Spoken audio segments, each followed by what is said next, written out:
जय श्री कृष्ण चैतन्य प्रभु नित्यानंद अद्वैत गदाधर शिवाचार्य गौरभक्तवृंद हरे कृष्णा कृष्णा कृष्णा हरे हरे हरे राम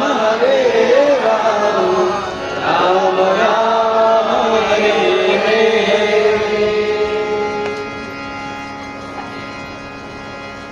ओम नमो भगवते वासुदेवाय। ओम नमो भगवते वासुदेवाय। ओम नमो भगवते वासुदेवाय। ओम नमो भगवते वासुदेवाय। ओम नमो भगवते वासुदेवाय।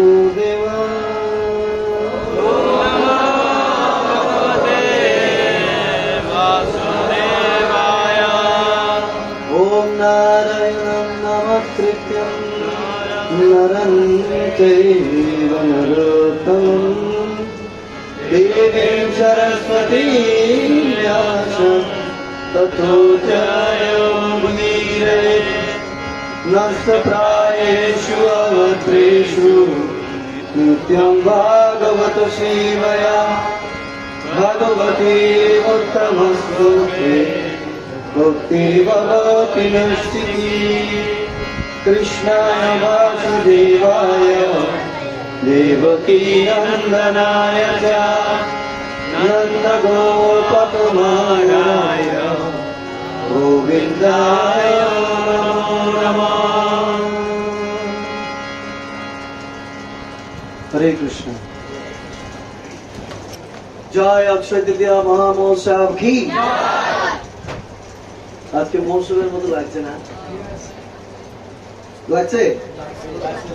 হ্যাঁ, তাহলে জোরে হরি বল। মৌসুম का हरि बोल कैसे होना चाहिए?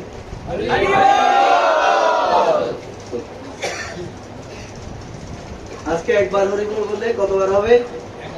1000 টাইম। কতবার? 1000 গুণ বেশি হবে। সেজন্য আজকে বেশি ভক্ত এসেছে এখানে, ঠিক না?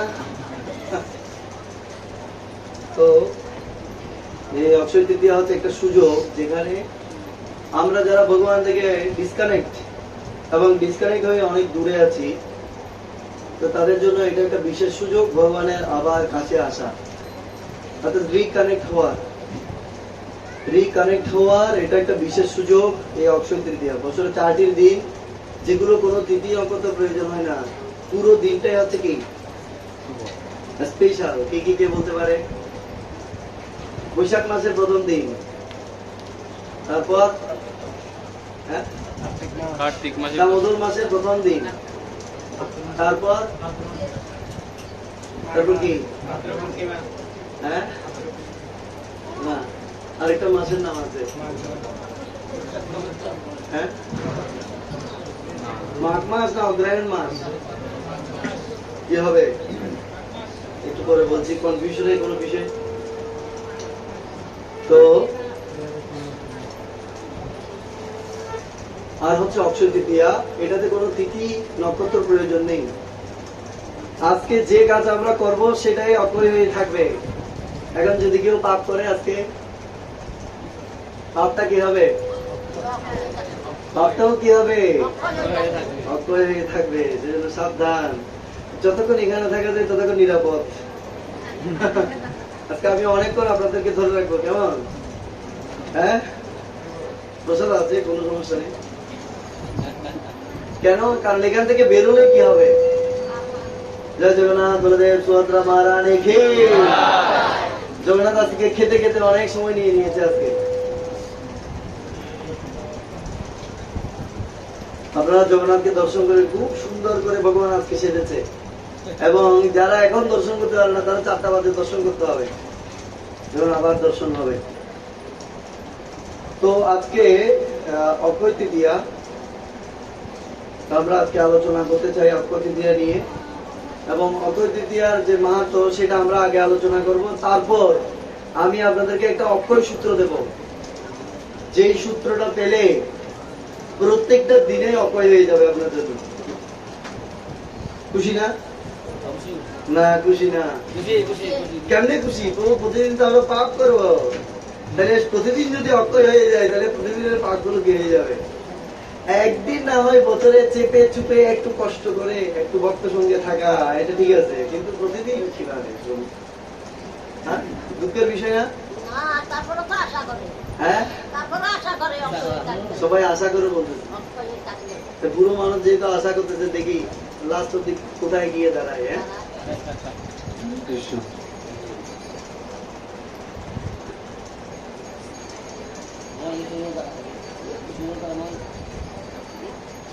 আজকের দিন, আজকে হচ্ছে অক্ষয় তৃতীয়া। তো আমি অক্ষয় তৃতীয়ার মাহাত্ম বলবো, মাহাত্ম থেকে আমি 3টা জায়গায় ঢুকবো। ওকে,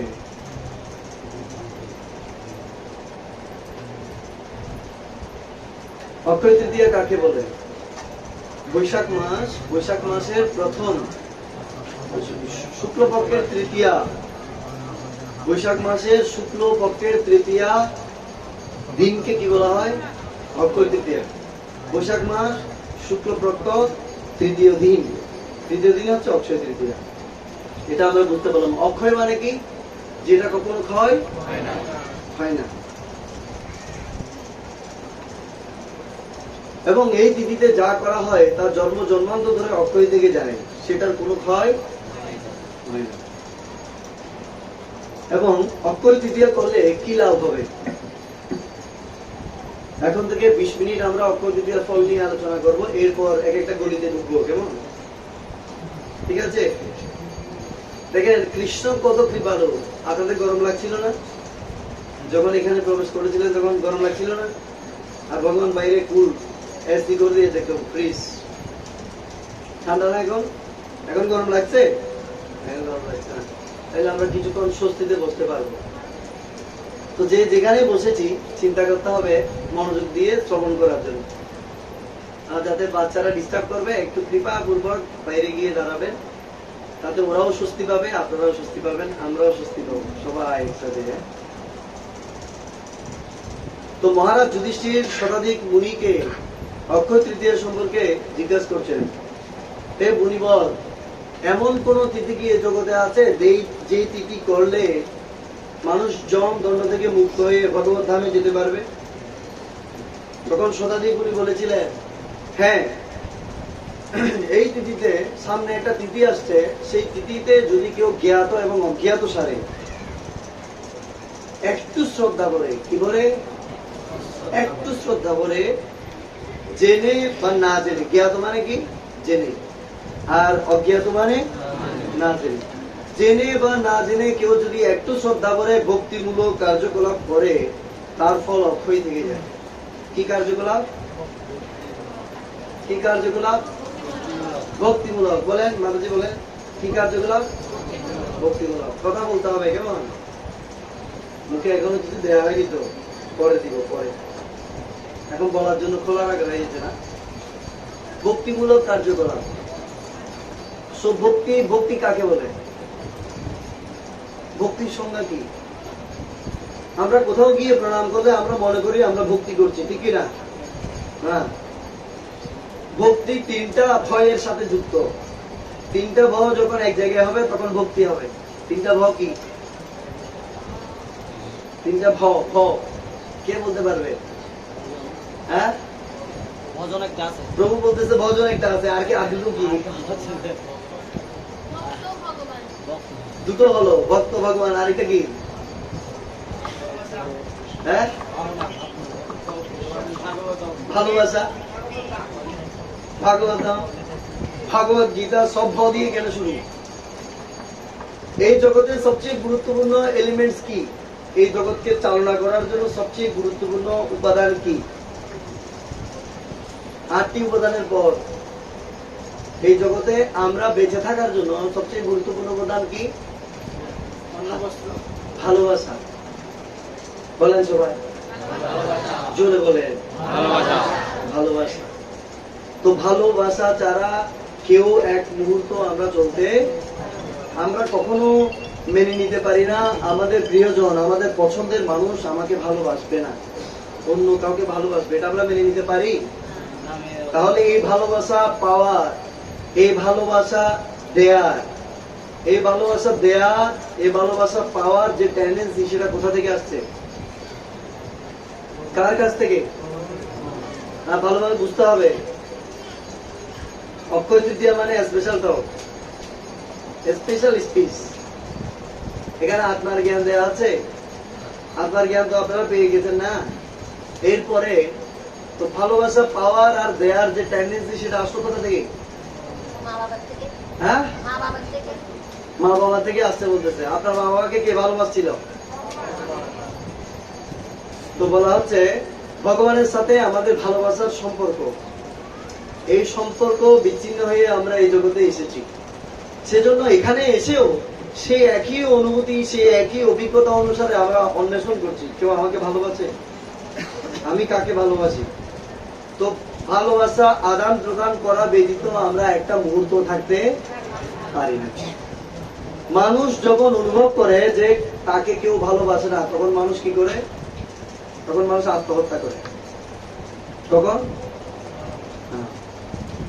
বিশেষ করে কেউ ছেঁকা টেকা খেলে এটা বেশি দেখা যায়, অন্যথায় নয়। কারণ সবাই ভালোবাসার গতি বুঝে গেছে যে এই জগতে কেউ কারো নয়।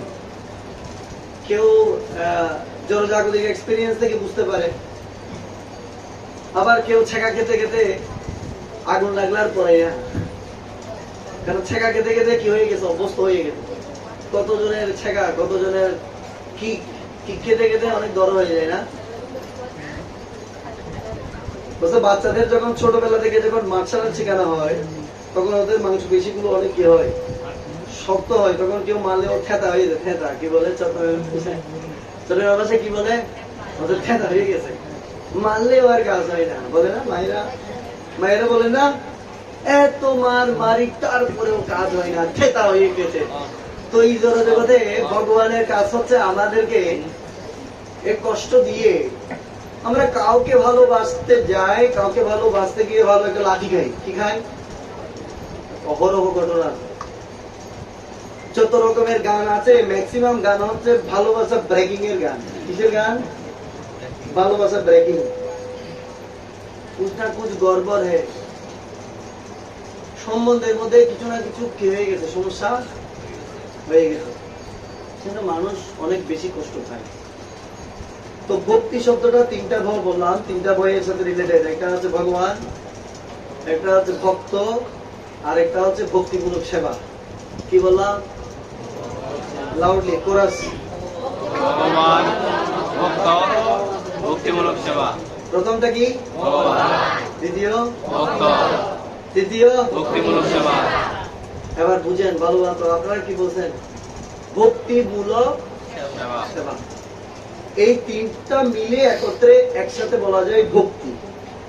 এই তিনটা মিলে কি বলা যায়? ভক্তি। তো ভগবান এখানে অর্ডারে আছেন, আমি ভক্ত আছি। এবার দুইজনের মধ্যে আদান প্রদান হতে হবে, ট্রানজেকশন হতে হবে। কি ট্রানজেকশন? সেবা। ট্রানজেকশন কি? ভক্তিমূলক সেবা। এবার বলেন ভক্তিমূলক সেবাকে কি বলে? ভক্তিমূলক সেবা মানে হচ্ছে প্রেমময়ী সেবা। কি সেবা? প্রেমময়ী সেবা। আমি একটা এক্সাম্পল দিই। মাতাজির সাথে প্রভু মানে স্বামী আর স্ত্রী রাত্রে প্রচুর ঝগড়া হয়েছে। ঝগড়া হওয়ার পর তারপরের দিন সকালবেলা মাতাজি প্রসাদ পরিবেশন করছে প্রভুকে। প্রভুর চেহারা দেখবে না, দুপুরবেলা বাবার বাড়ি চলে যাবে। তো এখন তো সকালবেলা খেয়ে দিয়ে বেরোতে হবে। তো প্রসাদ পরিবেশনের সময় ডাল এমন ভাবে পরিবেশন করছে যেন জল উপর থেকে গ্লাস দিয়ে পরিবেশন করছে, চক চক চক প্রভু সারা গা কি হয়ে গেল। এটা কি ধরনের সেবা? এটা কি ধরনের সেবা? বলেন এই সেবার নাম কি? হ্যাঁ, এটা প্রভু বলছে রাগ পূর্বক সেবা। এটা হচ্ছে অনিচ্ছা সত্য সেবা। এটা কি সত্য সেবা? অনিচ্ছা সত্য সেবা। তো ইচ্ছা সত্য সেবা কি? ইচ্ছা সত্য সেবা হচ্ছে কর্তব্য। ও আমাকে বিয়ে করে এনেছে, 7 পাক ঘুরেছি, এখন ওকে রান্না করে খেতে দিতে হবে, এটা আমার ডিউটি ভাই, ডিউটি করছি। বাট কোনো কিনে এনে দিয়ে কোনো ভালোবাসা নেই, তাহলে সেটাও কি, সেটা কি সেবা? ডিউটি সেবা, ডিউটি সেবা বলে ডিউটি। তাহলে প্রেম ওই সেবাটা কি? মা যখন ছেলের জন্য তালের পিঠা বানায়, তালের পিঠা বানাতে কতক্ষণ লাগে? পুরো দিন সময় লাগে। তালটা কি করতে হবে? প্রথমে তালের জুস গুলো বের করতে হবে, চাল গুঁড়ো করতে হবে, তারপর সেগুলো ভিজাতে দিতে হবে, তারপর সেগুলোকে একসাথে মাখতে হবে সোডা দিয়ে, লবণ দিয়ে, চিনি দিয়ে, কলা দিয়ে, তালের জুস দিয়ে। তারপরে রেডি করার পর তেল দিয়ে ভরা। দেখেন এখানে ম্যাক্সিমাম হচ্ছে মা, আর বাবাদের স্নেহটাও বলছি একটু পরে।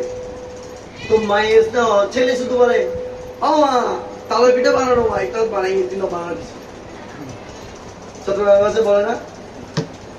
আমরা বলতাম, মাকে গিয়ে বলতাম মা আমাদের তালের পিঠা বানাও না। তো মা সাথে সাথে অর্ডার দিত কাকে? বাবাকে, তুমি আসার সময় তাল নিয়ে আসিও, চালের গুঁড়া নিয়ে আসবে, আমার ছেলে তালের পিঠা খেতে চেয়েছে। এটা কি সেবা? এটা কি সেবা?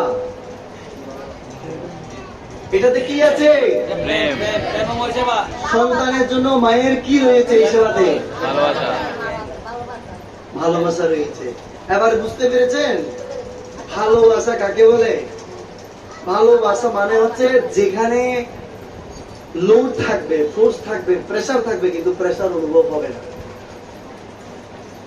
একটা ছেলে অনেক মোটা, ছোট বাচ্চা, আর মাটা একদম পাতলা, আলগাতে পারে না, তারপর ছেলেটাকে নিয়ে হাঁটে। এক লোক বলছে ও মাতাজি ছেলেটাকে আপনি কোলে নিয়ে কেন যাচ্ছেন? পরে টেনে টেনে নিয়ে যান। তো মা তার কথা শুনে ছেলেকে নামিয়ে দেবে? নামিয়ে দেবে? এই কোথা থেকে আসছে? কোথা থেকে আসছে?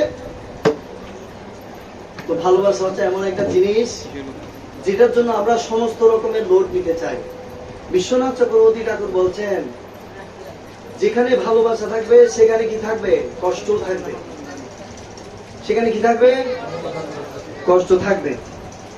সেখানে বেদনা থাকবে, দুঃখ থাকবে।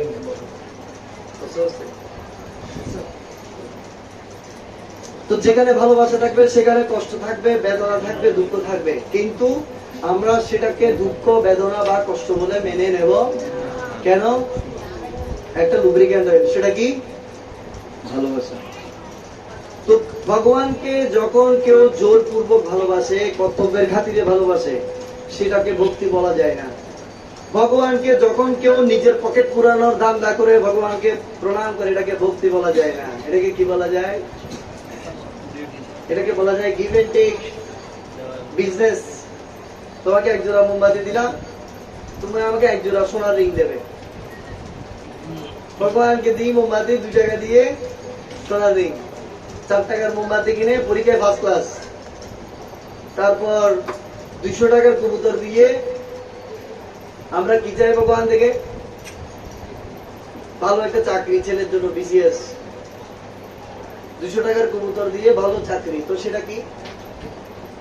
হ্যাঁ, সেটা হচ্ছে বিজনেস, কিন্তু সেখানে ভালোবাসা নেই। কারণ আমার কিছু লাগবে, তুমি সেটা সাপ্লাই করবে, আমি সেজন্য আছি, সেজন্য আমি তোমাকে পূজা করি। আমি একটা ওয়ার্ড শুধু বুঝালাম, আজকে পুরো অক্ষয় তৃতীয়া হচ্ছে এই ওয়ার্ডের ভিতরে ঘুরবে। কিন্তু যেখানে ভালোবাসা সেখানে কি কি থাকবে? কি থাকবে? যেখানে ভালোবাসা সেখানে কষ্ট থাকবে। সেখানে কি থাকবে?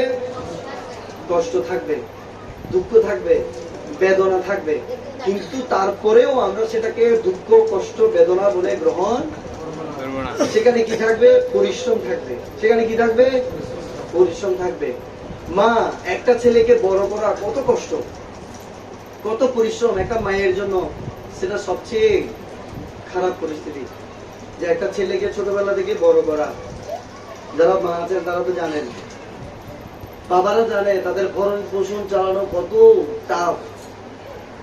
তারপরেও দিন রাত খেটে আমাদের জন্য বাবা পেনি অর্থাৎ টাকা নিয়ে আসেন আমাদের ভরণ পোষণ করার জন্য। কি আছে সেখানে? কি আছে? ভালোবাসা আছে। তো সেটা বুঝতে হবে। তো তখন শতাধিক মুনি বলছেন, তোমাকে আমি একটা কাহিনী বলবো, সে কাহিনীর মাধ্যমে তুমি বুঝে নেবে যে কিভাবে এই অক্ষয় তৃতীয়া যদি কেউ পালন করে সে ভগবত ধাম যেতে পারে। আপনারা কাউকে কোথাও যেতে দেবেন না, ধরে রাখেন। কেউ পাশ থেকে উঠতে চাইলে ধরে রাখবেন, লাগবে না, ঠিক আছে? জোরে রাখলেও থাকবে। দেখেন ভালোবাসা থাকলে কিন্তু, নাইলে আবার নাক ফাটিয়ে দেবে। কথাই গেছে। তো একটা গ্রামে একজন ব্রাহ্মণ এবং ব্রাহ্মণী বাস করতেন। তো ব্রাহ্মণ প্রতিদিন ভিক্ষা করতেন, আর ভিক্ষালব্ধ বস্তু যা পেতেন সেটা ব্রাহ্মণীকে এনে দিতেন। ব্রাহ্মণী সেটা রান্না করতেন, রান্না করে তারা ভগবানকে ভোগ নিবেদন করে প্রসাদ পেতেন। একদিন ব্রাহ্মণ অনেক কষ্ট করে সারাদিন পরিশ্রম করে শুধুমাত্র 2 জনের পরিমাণ চ্যারিটি পেয়েছে দান। তো ব্রাহ্মণী সেটা রান্না করেছে। সেই সময় আরেকজন ব্রাহ্মণ ওই ব্রাহ্মণের কাছে এসেছে ভিক্ষা করার জন্য। তখন ব্রাহ্মণ এত রেগে গেছে যে এখান থেকে যান, অন্য কোথাও যান, আমি সারাদিন অনেক কষ্ট করে মাত্র আমাদের স্বামী স্ত্রী 2 জনের জন্য আমি কি পেলাম? আমরা যা পেয়েছি সেগুলো আমাদের 2 জনকে হবে না, এখানে আপনি এসেছেন, যান অন্যদিকে যান। এভাবে রাগ করে একদম পাঠিয়ে দিয়েছে। আর ওই ব্রাহ্মণ ভগবানের ভক্ত, তিনি সন্তুষ্ট মনে তিনি ভগবানের নাম করতে করতে তিনি চলে গেলেন। কিন্তু ব্রাহ্মণী সেটা শুনে ঘরের পেছনের দরজা দিয়ে, যেমন এটা হচ্ছে সামনের দরজা, পেছনে আরেকটা দরজা থাকে, পেছনের দরজা দিয়ে গিয়ে ওই ব্রাহ্মণকে ডেকে এনে ঘরে বসিয়ে প্রসাদ পাইয়ে তাকে পাঠিয়ে দিয়েছে। তো তখন ব্রাহ্মণী বলছে, হে হে ব্রাহ্মণ ঠাকুর, আপনি আমার স্বামীর কথায় কিছু মনে করবেন না, আপনি কৃপাপূর্বক আপনি এটা ভুলে যান, আমাদেরকে আশীর্বাদ করেন। বলছে, তোমাকে আমি আশীর্বাদ করছি, আমাকে যে তুমি ভোজন করালে, ভোজনের যে ফল তোমার স্বামীও একই ফল পাবে, এটা হচ্ছে আশীর্বাদ। তো ব্রাহ্মণ যেহেতু একটা ব্রাহ্মণের সাথে খারাপ আচরণ করেছে, ফলে তার জন্য নরকের পথ প্রশস্ত হয়ে গেছে। তো ব্রাহ্মণ যখন নরকের দিকে যাচ্ছে, তাকে টানতে টানতে নরকে নিয়ে যাওয়া হলো। সেখানে তাকে অনেক শাস্তি প্রদান করা হবে, অনেক শাস্তি, যেহেতু সে ব্রাহ্মণকে কি করেছে, অবজ্ঞা করেছে, অনেক শাস্তি প্রদান করা হবে। আর সে সময় চিত্রগুপ্ত বলছে, আরে বাবা, মানুষের জীবনে তো ভালো কিছু থাকে, একটু ভালো মতো দেখো। যমরাজ চিত্রগুপ্তকে বলছে, ওর কোনো পুণ্য কর্ম আছে কিনা আগে চেক করে দেখো, ওকে যে শাস্তি দেবে আগে ওর পুণ্যের ভাগ কি আছে দেখো। তখন চিত্রগুপ্ত, চিত্র মানে কি? ফটো, আর গুপ্ত মানে গোপন। তো যিনি গোপন ক্যামেরা কি করেন, গোপন ক্যামেরা দিয়ে আমাদের ছবি তুলেন, এরকম কতজন ব্যক্তি আছে? 13 জন ব্যক্তি আছে যারা গোপনে আমাদের কার্যকলাপ পর্যবেক্ষণ করেন। আর চিত্রগুপ্ত তাদের থেকে ইনফরমেশন নেন আর তার খাতায় সেটা লিপিবদ্ধ করেন। তো চিত্রগুপ্ত হচ্ছে এই 13 জনের বাইরে 13 নম্বর ব্যক্তি হচ্ছে ভগবান পরমাত্মা রূপে আমার সাথে আছে। তো তখন চিত্রগুপ্ত বলছে, এখানে একটু নীল নীল নীল নীল নীল আছে, এখানে কালো নেই, নীল আছে, নীল। এখানে দেখো তো কি বলছে, এখানে আছে যে ওর স্ত্রী ব্রাহ্মণের সেবা করেছে, আর তার স্ত্রী যে পরিমাণ রেজাল্ট পাবে, ফল পাবে। তো বৈষ্ণব সেবার ফল কি? বৈষ্ণব সেবার ফল হচ্ছে ভগবত ধাম। তো এই ব্রাহ্মণও সম পরিমাণ ফল পাবে। তখন সাথে সাথে যমরাজ বলছে, যেহেতু ওর স্ত্রী এ ফল পাবে, সেও সম পরিমাণ ফল পাবে, সেজন্য তার এখন কোথায় গতি হবে? ভগবত ধাম। নিতাই গৌর সীতারাম প্রেমানন্দে। ব্রাহ্মণ যাচ্ছিল কোথায়? নরকে। কোথায় যাচ্ছিল? সেখান থেকে চলে গেলে কোথায়? হ্যাঁ, সেটা হচ্ছে এই অক্ষয় তৃতীয়ার দিন এই বৈষ্ণব সেবাটা করেছিল ওর স্ত্রী। বুঝা গেল? অক্ষয় তৃতীয়ার একটা মাহাত্ম্য বললাম। তার মানে হরে কৃষ্ণ, হরে কৃষ্ণ। নরকে যাওয়ার ব্যক্তি কোথায় গেল? ভগবত ধাম। এটাই হচ্ছে এই অক্ষয় তৃতীয়ার প্রধান মাহাত্ম্য। আমি একটা গল্পের মাধ্যমে আপনাদেরকে বললাম। আজকের দিনে কি কি ঘটেছিল? আজকের দিনে ব্রহ্মাণ্ড সৃষ্টি শুরু করেছিলেন ব্রহ্মাজি। আমাদের এই ব্রহ্মাণ্ডের সৃষ্টিকর্তা কে? ভগবান। ভগবান শ্রীকৃষ্ণ তিনি বিরাট রূপের মাধ্যমে এই ব্রহ্মাণ্ড সৃষ্টি করেছেন। তারপর গৌণ সৃষ্টিকর্তাকে, গৌণ সৃষ্টিকর্তা হচ্ছে ব্রহ্মাজি। তা আজকের দিনে অক্ষয় তৃতীয়ার দিন তিনি এই ব্রহ্মাণ্ডের সৃষ্টিকার্য শুরু করেছিলেন। আজকের দিনে বৃন্দাবনে বঙ্কু বিহারী, যাকে বাঁকা বিহারী বলে, এই বঙ্কু বিহারী মন্দির, এই বঙ্কু বিহারীর একটা কাহিনী আছে। এই বঙ্কু বিহারী মন্দিরের সামনে যদি দাঁড়িয়ে 2 মিনিট কেউ প্রার্থনা করে, হে ভগবান আপনি আমার প্রার্থনা স্বীকার করুন, আমি আপনাকে সেবা করতে চাই, বঙ্কু বিহারী স্টেজ থেকে নেমে তার সাথে চলে যায়। তো সেজন্য ভক্তরা কি করে, এখন আর বঙ্কু বিহারীকে অবিরত দর্শন দেয় না, এখন ঝলক দর্শন। আপনি দর্শন করছেন, কয়েক সেকেন্ড পর পর্দা পড়ে যাবে।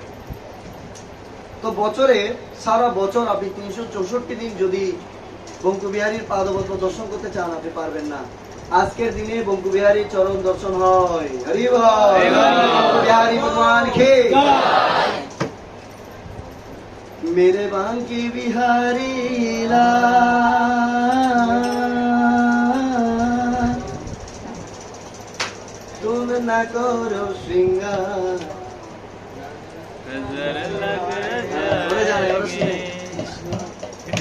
তুমি হে বঙ্কু বিহারী, তুমি সিঙ্গার করো না, তোমাকে এত সুন্দর লাগবে, তুমি নজর লেগে যাবে। আর যখন নজর লেগে যাবে, তোমার ভক্ত প্রার্থনা করবে, তুমি তার সাথে চলে যাবে।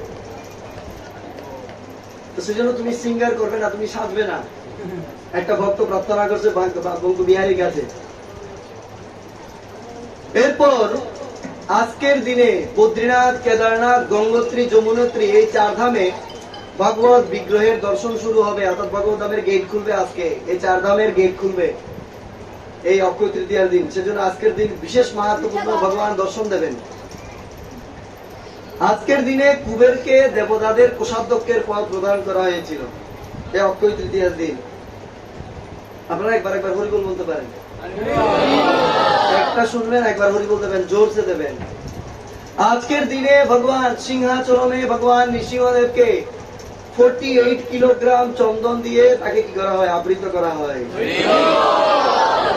আজকের দিনে গঙ্গা দেবী স্বয়ং এই ধরণীতে অবতরণ করেন। তাহলে দেখেন কত মাহাত্ম্যপূর্ণ, যে গঙ্গা স্নান করে আমরা পবিত্র হই। গঙ্গার পরশ হইলে পশ্চাতে পাওয়া,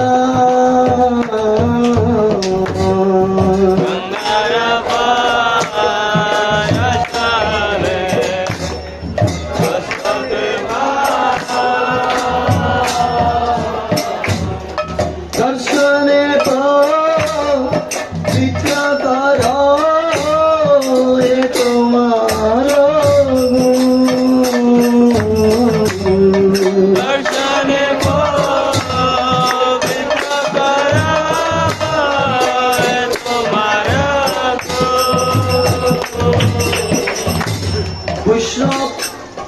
বৈষ্ণব এত মাহাত্ম্যপূর্ণ। বৈষ্ণব তার দর্শনে জগৎকে পবিত্র করেন। একজন শুদ্ধ বৈষ্ণব শুধুমাত্র তাকে দর্শন করে জগৎ পবিত্র হয়। ভগবান শ্রীকৃষ্ণ যখন এই ধরাধাম থেকে তিনি চলে যাচ্ছেন কোথায়, তার ধামে, তখন তিনি ধর্ম জ্ঞান আদিবি সহ কৃষ্ণ সদাম উপগতে ধর্ম জ্ঞান আদিবি সহ কল নষ্ট দিশামেশ পুরাণ আর কৌধুনা অধিক। বলছে ভগবান যখন এই জগৎ থেকে চলে যান সমস্ত কিছু নিয়ে, তখন সমস্ত তীর্থগুলো বিপদে পড়ে গেছে। তো গঙ্গা ভগবান শ্রীকৃষ্ণের কাছে প্রার্থনা করেছে, হে প্রভু আপনি যতদিন এই ধরাধামে ছিলেন জগৎ পবিত্র হয়েছে, আমরা পবিত্র হয়েছি, আজ আপনি চলে যাচ্ছেন, আমাদের দশা কি হবে? তখন ভগবান শ্রীকৃষ্ণ গঙ্গাকে বলেছিলেন, আজ থেকে 5000 বছর পরে আমার সেনাপতি ভক্ত আসবে, সে সারা পৃথিবীতে আমার ভক্ত সংখ্যা বৃদ্ধি করবে, অর্থাৎ ভগবত ভক্তের সংখ্যা বৃদ্ধি করবে। তারা যখন নৃত্য কীর্তন করতে করতে তোমাদের জলে গিয়ে ঝাঁপ দেবে, তখন তোমরা সমস্ত পাপ থেকে মুক্ত হয়ে যাবে। কার কথা বলছে? বৈষ্ণবদের মাহাত্ম্যের কথা বলছে। অর্থাৎ সমস্ত লোকেরা পাপ করে আর বছরে একবার তীর্থে যায়, ইন্ডিয়াতে গঙ্গায় গিয়ে স্নান করে, তো পাপটা কোথায় রেগে আসে? এখন গঙ্গা তার পাপ কাকে দেবে? তো বৈষ্ণব যখন গঙ্গায় গিয়ে স্নান করে তখন গঙ্গা পবিত্র হয়। তো সেজন্য বলছে গঙ্গাতে কেউ স্নান করলে ব্যক্তি পবিত্র হয়, আর বৈষ্ণব তার দর্শন দিয়ে জগৎ পবিত্র করে।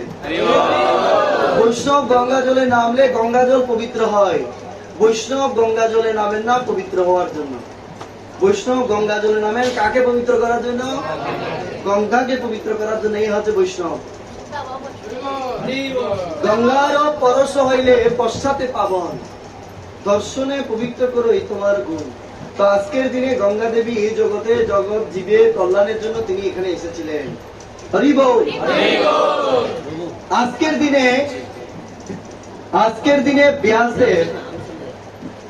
দিনে ব্যাসদেব ভগবত গীতা এবং শ্রীমদ ভাগবতম কি করেছেন? রচনা করেছেন। কে?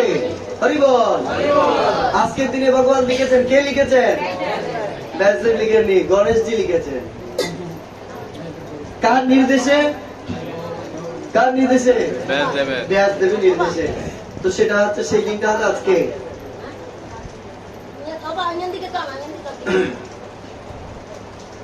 তো সেজন্য আজকের দিনে যারা ভগবত গীতা পড়বে একটা অধ্যায়, যারা ভগবত গীতা দান করবে, শ্রীমদ ভাগবত যারা অধ্যয়ন করবে, শ্রীমদ ভাগবত যারা দান করবে, সেটা অত্যন্ত মাহাত্ম্যপূর্ণ। আজকের দিনে যদি কেউ একটা গীতা যদি দান করে, সে সহস্র গীতা দানের ফল লাভ করবে। ইভেন আজকে যদি কেউ দান করতে নাও পারে, সে যদি সংকল্প করে যে আমি 5টা গীতা জগন্নাথের জন্য দান করব, 5টা গীতা আমি বৈষ্ণবদের দান করব, 5টা গীতা আমি আমার আত্মীয় স্বজনদেরকে দান করব, তাহলে আজকের দিনের সংকল্প ভগবান তার রক্ষা করবেন। এবং আজকে যে সংকল্প করবে সে কাজের ফলও আজকের দিনের মতোই হবে। অক্ষয় সূত্র। কি বললাম? অক্ষয় সূত্র। যদি কেউ আজকের দিনে সংকল্প করে আমি জগন্নাথের মন্দিরের জন্য কি দেব, আমি জগন্নাথের মন্দিরের জন্য 1000 ইট প্রদান করলাম, আমি জগন্নাথের মন্দিরের জন্য 50 ব্যাগ সিমেন্ট দিব, আজকে যদি কেউ সংকল্প করে তার সংকল্প গ্রান্টেড হবে, 50,000 ব্যাগ সিমেন্টের ফল সে লাভ করবে। হরি বল। তো এই জন্য অক্ষয় তৃতীয়া হচ্ছে মাহাত্ম্যপূর্ণ। তো আজকের দিনটা দানের জন্য অত্যন্ত গুরুত্বপূর্ণ। কিসের জন্য? দানের জন্য। যেহেতু আজকের দিনে ভগবত গীতা লেখা শুরু হয়েছে, তো ভগবত গীতা হচ্ছে আমাদের ম্যানুয়াল বুক। তো আজকে আমরা এক অধ্যায় ভগবত গীতা এখানে পাঠ করব, আমরা সবাই সে ফল নিয়ে যাবো এখান থেকে। কারা কারা রাজি আছে? আমি বললাম না আজকে আপনাদেরকে আমি পাপ করতে দেব না, সব দেব। শুধু আপনারা এত অ্যাকাউন্ট বার হবে, আপনাদের অ্যাকাউন্ট এত বড় হয়ে যাবে, দেখবেন আপনারা সেই অ্যাকাউন্টের বলে আপনারা কৃষ্ণের কাছে পৌঁছে যাবেন। আর সেটা কাউন্টিং হবে কোথায়? যমরাজের কাছে যখন যাবেন, সেখানে চিত্রগুপ্ত বলবে অনেকগুলো নীল অনেকগুলো দাগ, এগুলো সব হচ্ছে অক্ষয় তৃতীয়ার ফল হবে। আপনারা ভগবান ধামে যেতে পারবেন। আজকের দিনে ভগবানকে চন্দন লেপন করা লীলা শুরু হয়।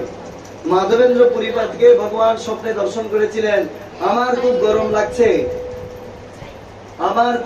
লাগছে, আমাকে আমার শরীরে তাপ যাচ্ছে না, আমার গায়ে চন্দন লেপন করো।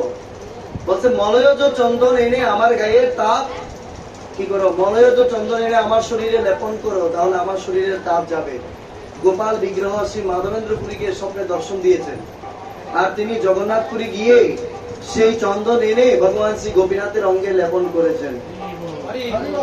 তো আজকে থেকে 21 দিন চন্দন যাত্রা শুরু হয়। এবং রথের তৈরির কাজ, জগন্নাথপুরীতে যে রথ হয়, বিশ্বের সবচেয়ে বড় রথ কোথায় হবে? জগন্নাথপুরী। এই জগন্নাথপুরীর রথ তৈরির কাজ আজকের দিন থেকে শুরু হবে। হরি বল। এবং আজকের দিনে দানের মাহাত্ম্য, সুদামা এবং কৃষ্ণ যখন দানের কথা আসে, আমরা কৃষ্ণ এবং সুদামা লীলাটা আমাদের চক্ষুপটে, আমাদের স্মৃতিপটে বেশি আছে কিনা? দেখুন, সুদামা ব্রাহ্মণ ছিলেন, কৃষ্ণের অত্যন্ত প্রিয় ভক্ত, কিন্তু সুদামার ইন্দ্রিয়গুলো অত্যন্ত সংযত ছিল। সুদামা কখনো ইন্দ্রিয় পরায়ণ ভোগী ব্রাহ্মণ ছিলেন না, সেজন্য তিনি অত্যন্ত দরিদ্র ছিলেন, সুদামা ব্রাহ্মণ। তো একদিন তার সন্তানেরা কেউ খেতে পারছে না, কান্না করছে, আর তার স্ত্রী বলছে এই তো চুলার উপর ভাত বসালাম, এখনই হয়ে যাবে। কিন্তু চুলার চুলাতে আগুন দিচ্ছে, অন্ন আর সিদ্ধ হয়ে সেটা চাল আর অন্ন হয় না। কেন? কারণ ডেক্সিতে সব পাথর ছিল। পাথর কখনো সিদ্ধ হয়? পাথর সিদ্ধ হয়? আমাদের পরিস্থিতি যদি এরকম হয়, আমরা কি করব? চুরি করতে যাব, ডাকাতি করতে যাব, যাব না? যাবো যাবো কিনা? যাবো যাব। সন্তানলাই যাবো। কিন্তু সুদামা বিপ্র কোথাও বেরোয়নি, একদম শান্ত মস্তিষ্ক। কারো কাছে ভিক্ষার জন্য তেমন জায়গা, ভিক্ষায় গেলে ভিক্ষা পায় না, মানুষ ভিক্ষা দেয় না, মানুষ কৃপণ হয়ে গেছে, তো সেজন্য যায়নি। তো একসময় তার স্ত্রী বলছে, হে প্রিয়তম প্রভু, আপনি অনেক এত ইন্দ্রিয় সংযম, আপনি এত উন্নত, আপনার ইন্দ্রিয়গুলো এত সংযত, কিন্তু তারপরেও যেহেতু কৃষ্ণ আপনার বন্ধু, তার কাছে গেলে হয়তো আপনার এই সমস্যার কিছুটা সমাধান হবে। অন্ততপক্ষে সে যেহেতু আপনার বন্ধু, আপনি একটু তার সাথে দেখা করতে পারেন। তো সুদামার স্ত্রী অনেক বিনয় এবং ভদ্রতার সহিত সুদামাকে বলেছেন, এমন বলেননি, যাও না, তোমার কোটিপতি বন্ধু আছে, আমরা না খেয়ে মরে যাচ্ছি, তার কাছে গিয়ে কিছু ভিক্ষা করে নিয়ে আসুন, ভাবে বলেনি। বর্তমান যুগে মাতাজিরা যেভাবে বলেনি, শ্রদ্ধা, রেসপেক্ট, আপনি গেলে মনে হয় ভালো হয়, সেভাবে বলেছে। তো তখন সুদামা তার স্ত্রীর কথা শুনে, ঠিক আছে, অন্ততপক্ষে কৃষ্ণের কাছে কিছু চাইবো না, অন্ততপক্ষে এটা তো হবে যে আমার বন্ধুর সাথে আমার দেখা হবে অনেক বছর পর।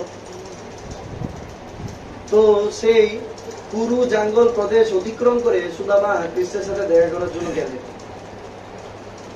আর কৃষ্ণের সাথে দেখা করার জন্য গেলেন ওয়াচম্যান, অর্থাৎ গেটে যে ছিল গেটকিপারকে গিয়ে বলছে, আমি এখানে কি আমার বন্ধু কৃষ্ণ থাকে? বলছে, কোনো এখানে থাকে হচ্ছে দ্বারকার মহারাজ, এই সমস্ত রাজ্যের, বলছে অমুক অমুক রাজ্যের অধিপতি, উনি থাকে রাজা। বলছে, ওর নাম কি কৃষ্ণ? বলছে, হ্যাঁ। ও তো আমার বন্ধু। তো ব্রাহ্মণের ছেঁড়া পাতা গায়ে ছেঁড়া কাপড় দেখে গেটম্যান তাকে ঢুকতে দেয়নি। তখন একজন গেটম্যান গিয়ে বলছে, তাহলে আমি জিজ্ঞেস করে আসি। ব্রাহ্মণের মতো লেগেছে, শিখা আছে ব্রাহ্মণ, তো গিয়ে বলছে, আমি জিজ্ঞেস করে আসি আমার বন্ধুকে, আপনার বন্ধু কিনা, বা কৃষ্ণকে জিজ্ঞেস করে আসি, নাহলে আবার আমাদেরকে বকা দেবে। তো কৃষ্ণ তখন রুক্মিণীর সাথে একান্তে রুক্মিণীর রুমে ছিলেন।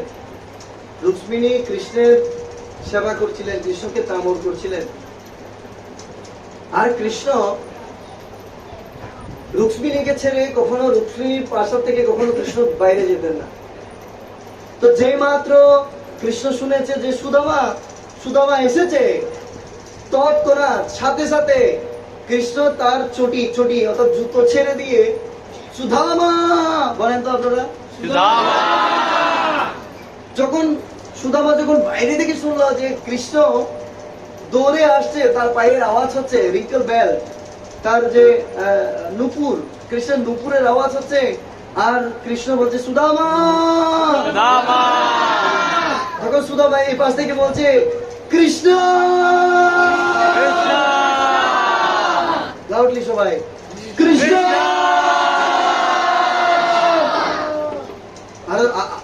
আরো লম্বা হবে, কৃষ্ণ।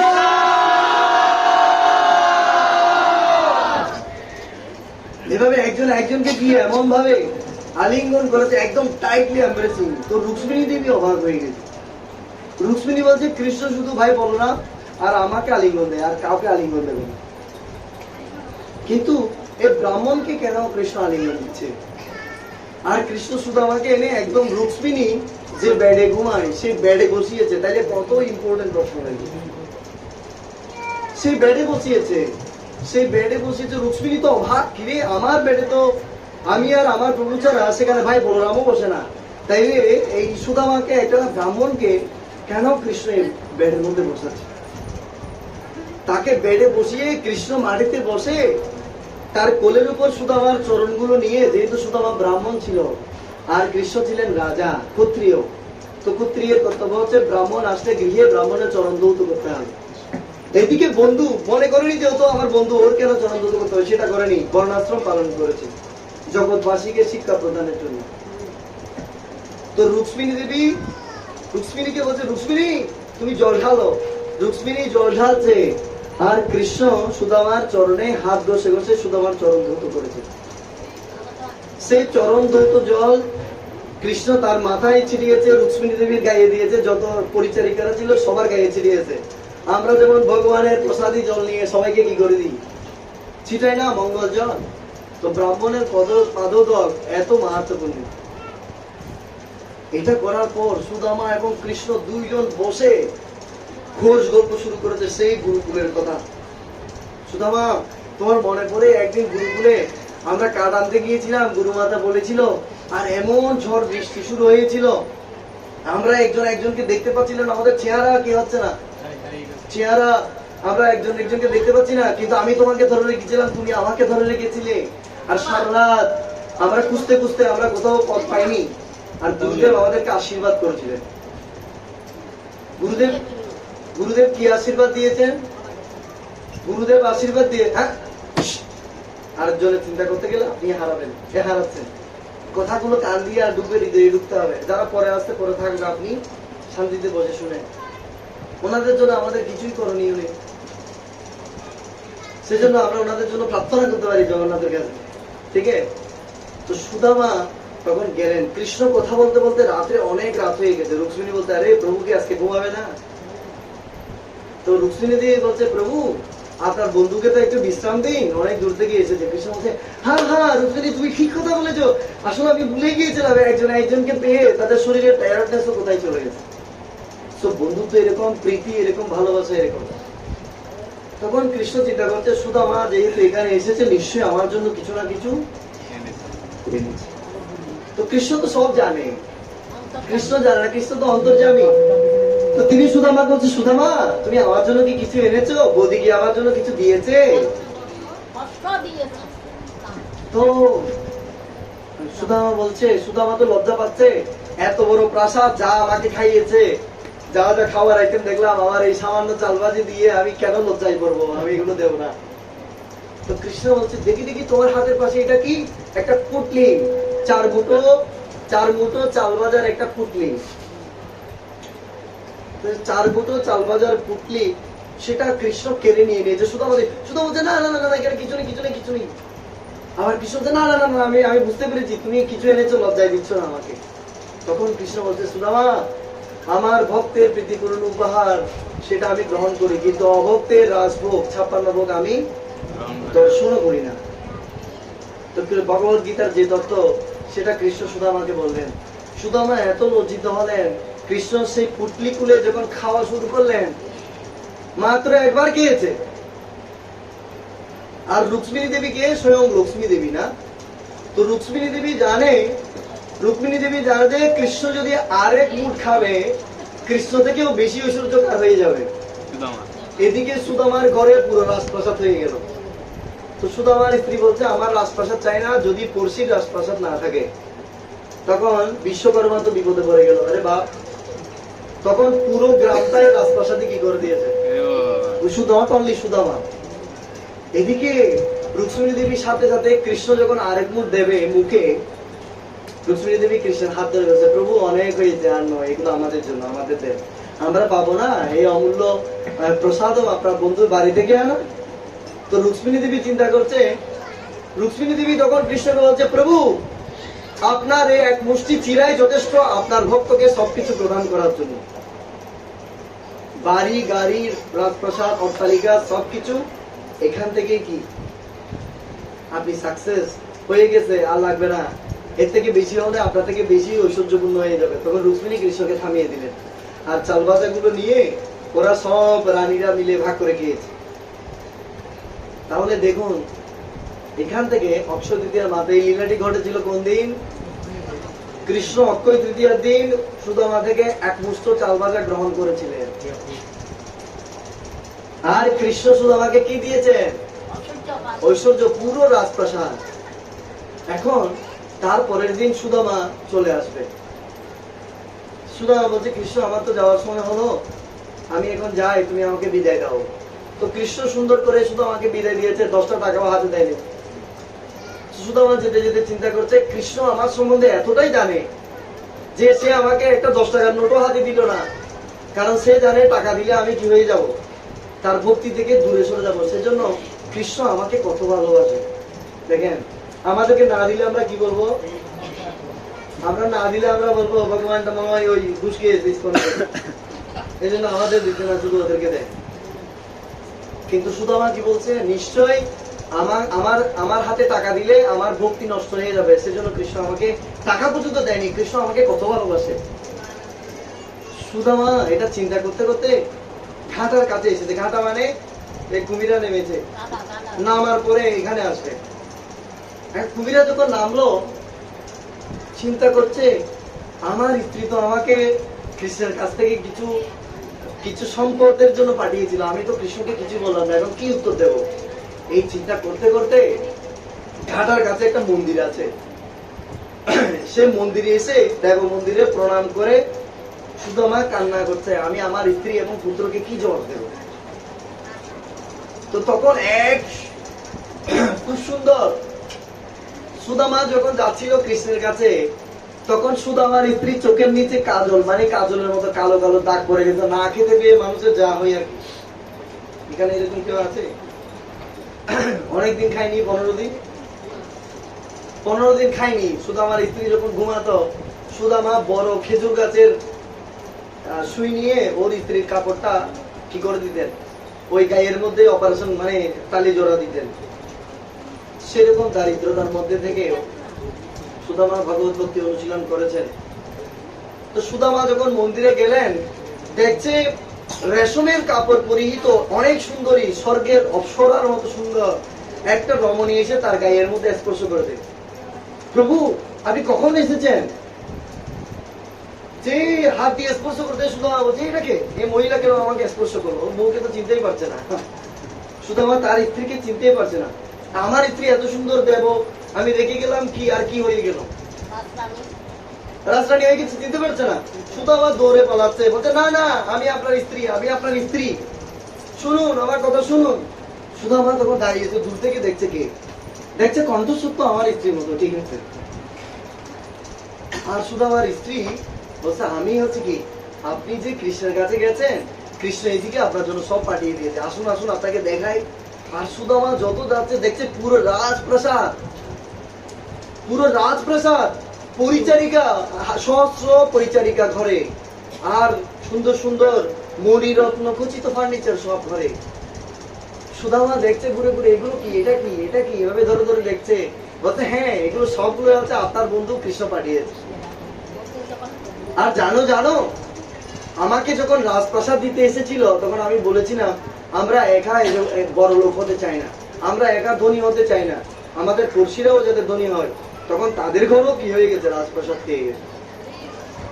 সুদামা তখন মাথা নিচু করে তার স্ত্রীকে বলছে, এ দেবী, কৃষ্ণ তোমার মনোবাঞ্ছা পূর্ণ করেছে, কিন্তু কখনো কৃষ্ণ সেবা ছাড়া, এই কৃষ্ণের অর্থ, একটা অর্থ যাতে আমরা কৃষ্ণ সেবা ছাড়া ব্যয় না করি। তো এখান থেকে কি লেসন, এখান থেকে আমরা কি শিক্ষা লাভ করতে পারি, কে বলতে পারবেন? একজন সুযোগ পাবেন। এখান থেকে এই যে সুদামার কাহিনী, কৃষ্ণ আমাদেরকে লেসন দিলেন, এখান থেকে আমরা কি শিক্ষা পাই? এনিবডি? ভক্তিতে ভগবান কে বলছে? আগে হাত তুলতে হবে। ভক্তিতে ভগবান বলছেন, এটা এক্সপ্লেইন করেন, ব্যাখ্যা করেন। সুদামা পাইলে ভক্তিতে ভগবান পাইলে তাহলে এত বড় সূর্য। ঠিক আছে, ছোট মাতাজি বলছে, আপনারা শুনছেন? ভক্তিতে ভগবানকে পাওয়া যায় বলছে। তো সুদামার হৃদয়ে কি ছিল? মোটিভ ছিল না ভক্তি ছিল? সবাই মাতাজির জন্য একটা তালি দেন। তো সুদামার স্বল্প উপহার, কৃষ্ণ যদি এত প্রতিদান দিতে পারে, অক্ষয় তৃতীয়ার দিন আমরা যদি কেউ গীতা দান করি, ভাগবত দান করি, মন্দিরের, ভগবানের মন্দিরের জন্য ডোনেশন দিই, আর যারা আজকে দিতে পারবে না তারা যদি সংকল্প করে আজকে সমস্ত বৈষ্ণবদের সামনে, তাহলে তাদের কি গতি হবে? কারণ এই লীলাটি ভগবান কেন করেছেন? আমাদেরকে কি করার জন্য? শিক্ষা দেওয়ার জন্য।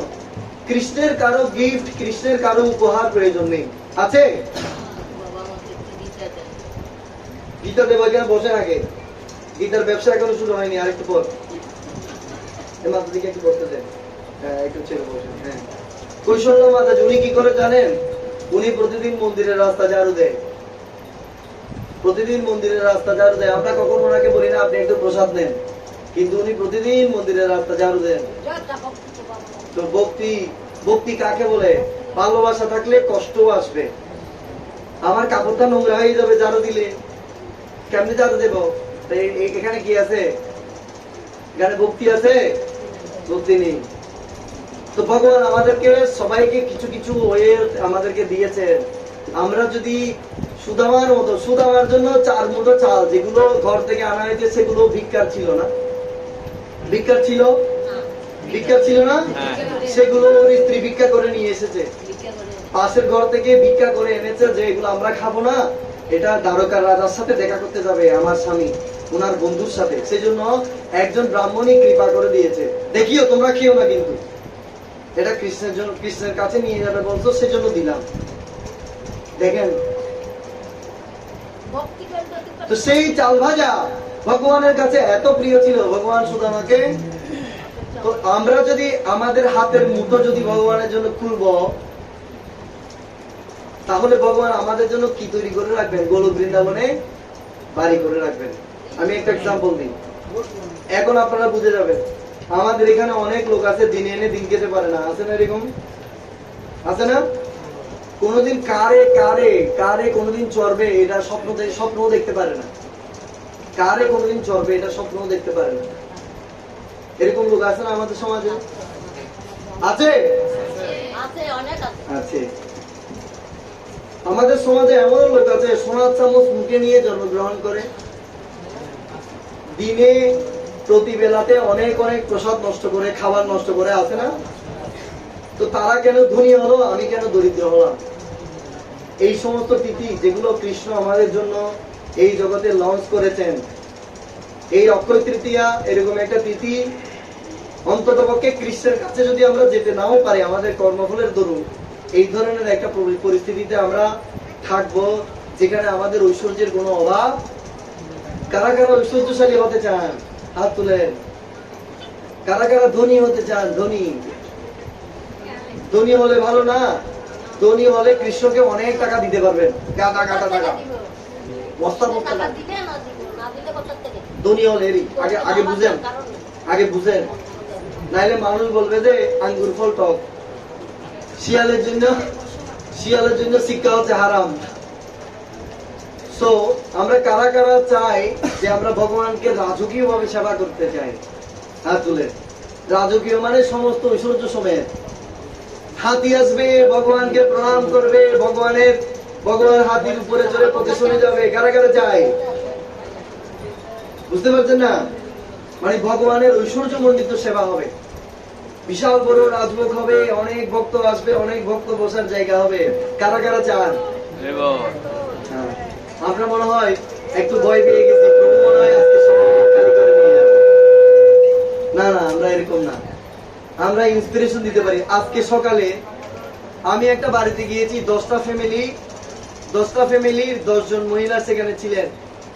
আমি অক্ষয় তৃতীয়ার মাহাত্ম্য বলার সাথে সাথে, গীতা দানের মাহাত্ম্য বলার সাথে সাথে 10টা ফ্যামিলি থেকে 5টা ফ্যামিলি ওদের ভগবত গীতা ছিল না, ওরা ভগবত গীতা নিয়ে নিয়েছে সাথে সাথে। আর 5 জন মাতাজি বলছে আমরা 5টা গীতা দান করব, আমাদের নামে গীতা দান লেখেন, আমাদের বলরাম হরিপ্রভু বলবেন। সো এটাই হচ্ছে অক্ষয় তৃতীয়া। যদি কেউ অক্ষয় তৃতীয়ার সুযোগ যদি কেউ গ্রহণ করতে চায়, কিছু না কিছু করতে হবে যেটা ভালোবেসে। কিভাবে? এটা তখন ভক্তিমূলক সেবা হবে। কি সেবা? ভক্তিমূলক সেবা হবে। তো এই ভক্তিমূলক সেবা যদি এই জন্মে আমরা করি, আমাদের আধ্যাত্মিক অ্যাকাউন্টটা ধীরে ধীরে বাড়তে থাকবে। যদি 100% নাও হয়, কৃষ্ণ বলছে তোমার জন্য আমি ভবিষ্যৎ নিশ্চিত করে রেখেছি। তুমি একটা ধনীর ঘরে তোমার জন্ম হবে, অথবা একটা ব্রাহ্মণের গৃহে, তোমার শুচি শুদ্ধ ব্রাহ্মণের গৃহে জন্ম হবে। আমরা কারা কারা চাই আমরা একটা কুকুর মায়ের শরীরে ডুববো, একটা কুকুর আমার মা হবে আগামী জন্মে। আমরা কারা কারা চাই একটা তেলাপোকার ডিম হয়ে আমি জন্ম হবে, তেলাপোকার ডিম থেকে। আমরা কারা কারা চাই একটা টিকটিকির বাচ্চা হব? কেউ চাই? কেউ চাই না। তো আমাদেরকে এই জন্মে কি করতে হবে সেটা নির্ধারণ করতে হবে। তো আমাদের ভক্তরা আছে, আপনারা তাদের কাছে বুক করতে পারেন যে আমার নামে 5টা গীতা দান লেখেন। আজকে গীতা দানের মাহাত্ম্য প্রচুর। তো বলা হচ্ছে এভাবে সুদামার লীলাটা আমার এই জন্য বললাম যে সুদামার মাধ্যমে ভগবান আমাদেরকে শিক্ষা দিচ্ছেন, যদি কেউ কৃষ্ণকে এক মুঠো দেয়, কৃষ্ণ তার ঋণ কখনো গ্রহণ করেন না। আর দুই একটা বলে আমি শেষ করব। আজকে এত মাহাত্ম্য, ভগবান যখন শিশুপালকে বধ করেছিলেন, তো ভগবান শিশুপালকে বধ করার সময় যখন চক্র ছেড়েছেন, তখন নাটকীয় ভাবে, কৃষ্ণের শরীর তো দিব্য, কৃষ্ণের শরীর থেকে তো রক্ত বের হবে না, কিন্তু নাটকীয় ভাবে কৃষ্ণের হাত কেটে গেছে, রক্ত বেরিয়েছে। সেখানে কে কে ছিল? সুভদ্রা ছিল, কৃষ্ণের বোন। আর কে ছিলেন? দ্রৌপদী ছিলেন। আর কে ছিলেন? কুন্তী মাতা ছিলেন। আর কে ছিলেন? অনেকেই ছিলেন, রাজসভাতে যারা যারা ছিল সবাই ছিলেন। কিন্তু দ্রৌপদী তার নতুন কাপড় ছিঁড়ে কৃষ্ণের আঙ্গুলে বেঁধে দিয়েছে। তো সেদিন থেকে কৃষ্ণের নাম হয়েছে কি? কৃষ্ণা। কি নাম? কৃষ্ণ। কৃষ্ণা। বলেন জোরে, কৃষ্ণা। কৃষ্ণা। কৃষ্ণা হচ্ছে দ্রৌপদী, আর কৃষ্ণ হচ্ছে কৃষ্ণ। দ্রৌপদীকে বলা হয় কৃষ্ণা। কি বলা হয়? কৃষ্ণা। তো দ্রৌপদী, তো কৃষ্ণ সেটা ব্যাগ দিলেন কিভাবে? যখন দ্রৌপদীর বস্ত্রহরণ লীলা হবে, কৃষ্ণ জানতেন যে দ্রৌপদীর বস্ত্রহরণ লীলা হবে। তো যখন বস্ত্রহরণ হলো, সেদিন কৃষ্ণ দ্রৌপদীকে কি পরিমাণ কাপড় দিয়েছেন?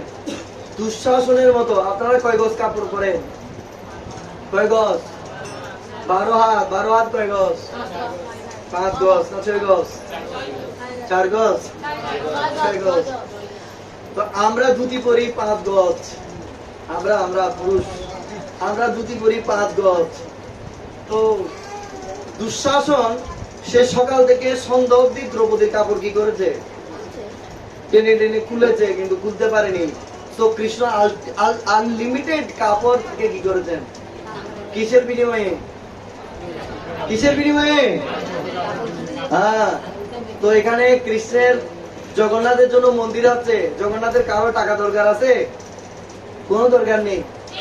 কিন্তু যারা জগন্নাথকে দেবে, জগন্নাথ মিটু মিটু করে হেসে হেসে হেসে বলবে, হ তুমি দিয়েছো, আমাকে ঋণী করে ফেললে। তো যদি কেউ কৃষ্ণ এবং জগন্নাথকে ঋণী করতে চায়, তাহলে জগন্নাথ এখন খোলা আছে। আজকে এখানে এসে এসে বলবেন, সমস্ত ভক্তরা প্রেয়ার করবে। আরেকটা কথা বলতে, দ্রৌপদীর লীলা থেকে হরি বল, সবাই হরি বল। দ্রৌপদী বলছেন, আজকের দিনে দ্রৌপদীকে কৃষ্ণ আরো সেভ করেছেন ব্রহ্ম ঋষির কৃপায়। যুধিষ্ঠির মহারাজকে ব্রহ্ম ঋষি বলেছিলেন, তুমি সূর্যদেবের আরাধনা করো। কোথায়? বনবাসের সময়। তো যখন তিনি সূর্যদেবের আরাধনা করেছিলেন, তখন তিনি অক্ষয় পাত্র দিয়েছিলেন যুধিষ্ঠির মহারাজকে, আজকে এই অক্ষয় তৃতীয়ার দিনে। আর এই অক্ষয় পাত্র দিয়ে কৃষ্ণ কাকে সেভ করেছেন? পুরো পঞ্চপাণ্ডব এবং দ্রৌপদীকে। কারণ দুর্যোধন দুর্বাসা মুনির সেবা করেছিলেন। দুর্বাসার সেবা করে সে আশীর্বাদ পেয়েছে। বলে, একটু কি বর চাও? বলতে, কোনো বর লাগবে না, বনে আমার ভাই যুধিষ্ঠির আছে, সে পঞ্চপাণ্ডব ওখানে আছে, আপনি একটু তাদেরকে গিয়ে দেখা করবেন, অবশ্যই বিকালের পর। কত বড় শয়তান! কারণ ও জানে যে দ্রৌপদীকে ফেললে অক্ষয় পাত্র আর কি দেবে না। এর আগে পর্যন্ত যদি সহস্র সহস্র লোক আসে, খাওয়াতে পারবে। কিন্তু দুর্যোধন বলে দিয়েছে, আপনি একটু বিকালের দিকে করে যাবেন। তো হঠাৎ হাঁটতে হাঁটতে দুর্বাসা তার 10,000 শিষ্য সহ সেই যুধিষ্ঠির মহারাজের কাছে পৌঁছে গেছে দুপুরে 1টা বাজে। দুপুরে 1টা বাজে? 1টা বাজে তো সবাই খেয়ে ফেলে না, কারণ বনবাস তোরা তো সকালে খাই না, একটাই খেয়ে ফেলে। আমাদের এখানে ইসকনে আমরা 2টাই খাই, দুটোই প্রসাদ। তো আজকে ফ্রাইডে ফিস্ট উপলক্ষে একটু বেশি দিন, অক্ষয় তৃতীয়া তো, এই জন্য বেশি করে দিচ্ছি আপনাদের। অক্ষয় অক্ষয় অক্ষয় অক্ষয় ফল প্রদান করছি, সেজন্য বেশি করে কৃষ্ণ লীলা শোনাচ্ছি। 1 সেকেন্ড যদি কেউ এখানে থাকে, 1000 সেকেন্ড মন্দিরে অবস্থান করার সময় হয়ে গেল, ঠিক না? সেজন্য আমি আপনাদের উপকার করছি না অপকার করছি? হ্যাঁ, সেজন্য সারাদিন বসিয়ে রাখবো। তো এরপর তো এসেছে, বলতে আমি স্নান করে আসতেছি, তোমার প্রসাদ রেডি করো, আমি প্রসাদ পাবো।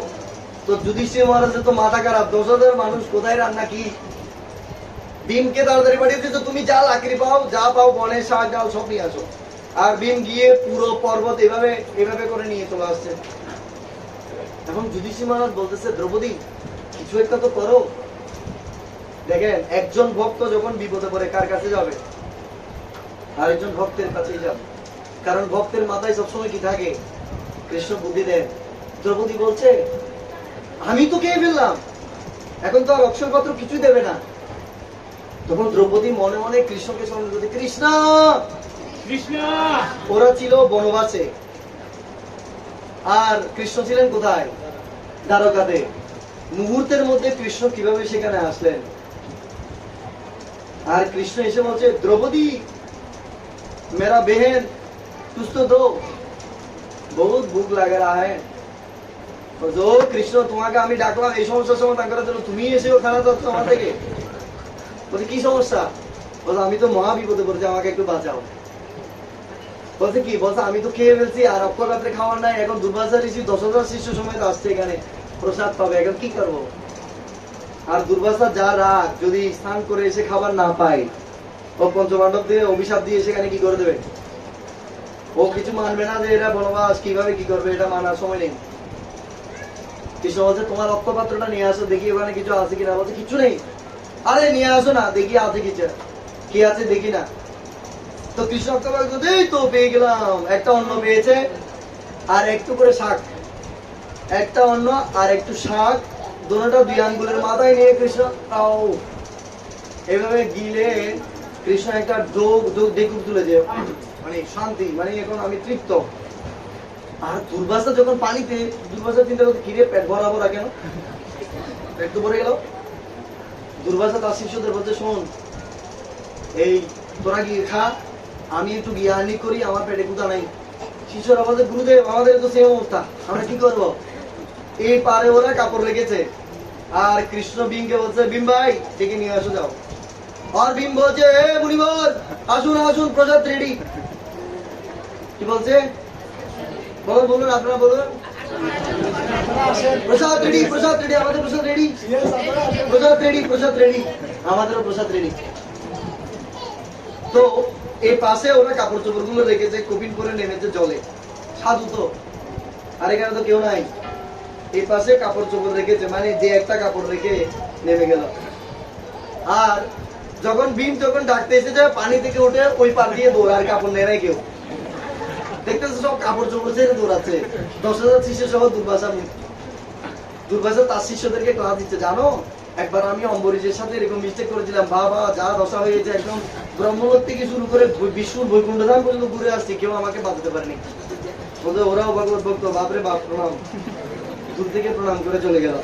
তো কৃষ্ণ বাঁচিয়ে দিলেন। আরেকটা কথা জিজ্ঞেস আর সেটা এখন জিজ্ঞেস করবেন না, পরে। তো সেই অক্ষয় পাত্র আজকের দিনে পেয়েছিলেন। আজকের দিনে মা অন্নপূর্ণা দেবীর আবির্ভাব হয়েছিল।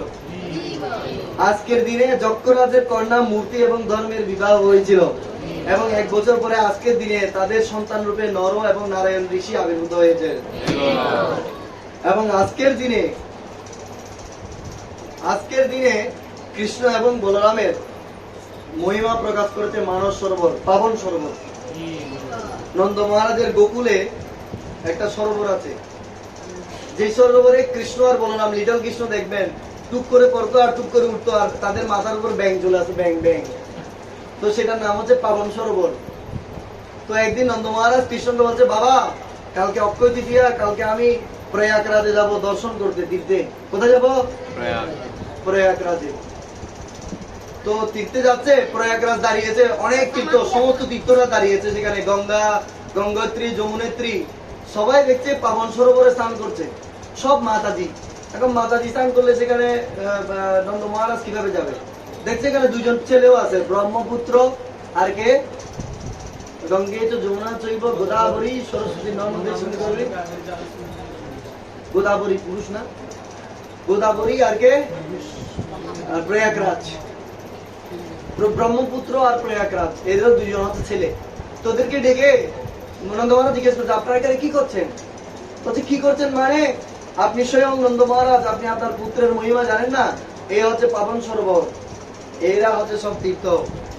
বলছে আপনি কোথায় যাচ্ছেন? বলছে আমি তো প্রয়াগরাজ যাচ্ছি। বলছে আমি তো প্রয়াগরাজ।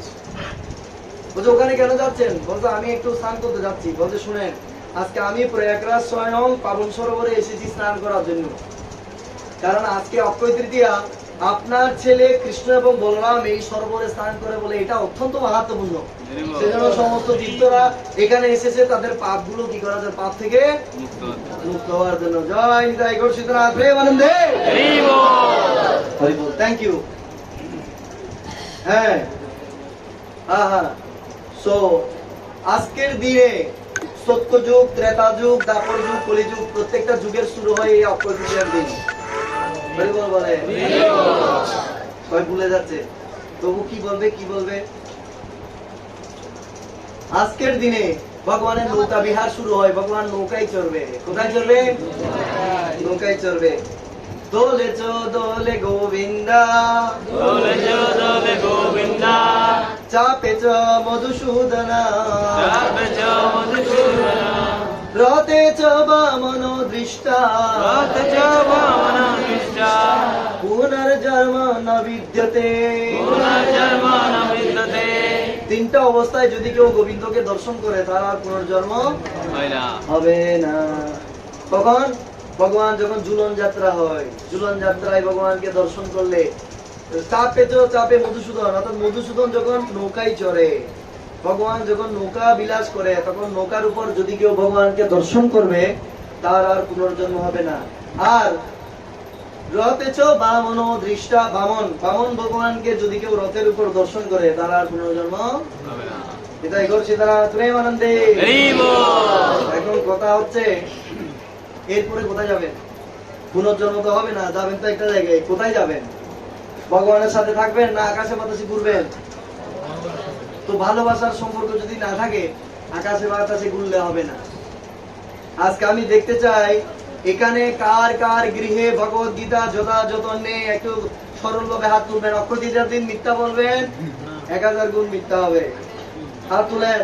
কার কার গৃহে ভগবত গীতা যথাযথ নাই? 1 জন, 2 জন, 3 জন, 4 জন। হাত তুলেন, সুন্দর করে হাত তুলেন। আর সবার গৃহে আছে? ওকে, 5 জন, তো 6 জন। 6 জনের গৃহে ভগবত গীতা নেই। আমরা একটা সুযোগ আপনাদেরকে দিতে চাই। আজকে আপনারা কথা বলে কি, আজকে আপনারা ভগবত গীতা নিয়ে যাবেন গৃহে। টাকা না আনলে কোনো সমস্যা নেই। 1 মাস আপনাদের জন্য সময়, আপনারা প্রণামী পরিশোধ করতে পারবেন। 1 মাসের ভিতরে প্রণামী এনে মন্দিরে দিয়ে দেবেন। কিন্তু আজকে অক্ষয় তৃতীয়ার ফল লাভ করবেন, গীতা গ্রহণের ফল লাভ করবেন। এটাই বলছি।